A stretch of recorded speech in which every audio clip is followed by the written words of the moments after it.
Petit Pont. Le journal Petit Pont te présente les légendes du foot. Aujourd'hui, George Weah. Footballeur professionnel, Ballon d'Or, président de la République, c'est le fabuleux destin de George Weah, l'enfant des bidonvilles que l'on finira par surnommer Mr. George. Tous les parents ont demandé un jour à leurs enfants ce qu'ils souhaiteraient faire plus tard. À cette question, les plus rêveurs ont souvent répondu footballeur. Les plus ambitieux, président de la République. George Weah devait être les deux à la fois, puisqu'il a accompli son rêve en tant que footballeur professionnel et a atteint son but en devenant président dans son pays d'enfance. Ce n'était pourtant pas gagné d'avance pour le petit George. Né le 1er octobre 1966 à Monrovia, capitale du Libéria, petit pays africain de près de 3 millions d'habitants. Il est élevé par sa grand-mère à Claratown, un bidonville. Il grandit donc dans la plus grande pauvreté au milieu de ses 13 frères et sœurs. Le football devient alors une échappatoire, le moyen de s'amuser avec ses copains dans les rues de Monrovia.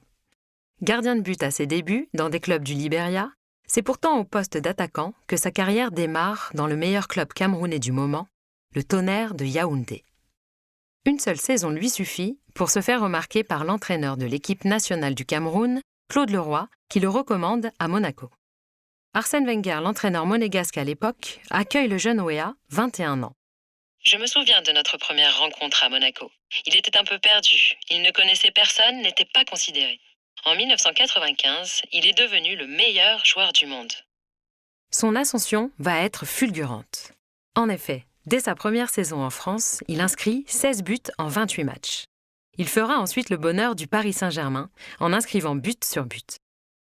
Parmi eux, celui de 1994 face au Bayern Munich en Ligue des Champions, après un slalom incroyable au sein de la défense allemande ponctuée par une frappe en pleine lucarne.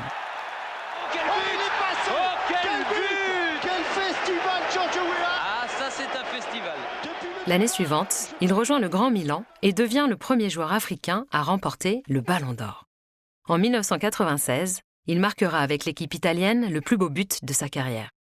Il récupère le ballon dans sa surface de réparation, remonte tout le terrain balle au pied, crochette, tourne sur lui-même, réalise un grand pont et finit par une frappe croisée.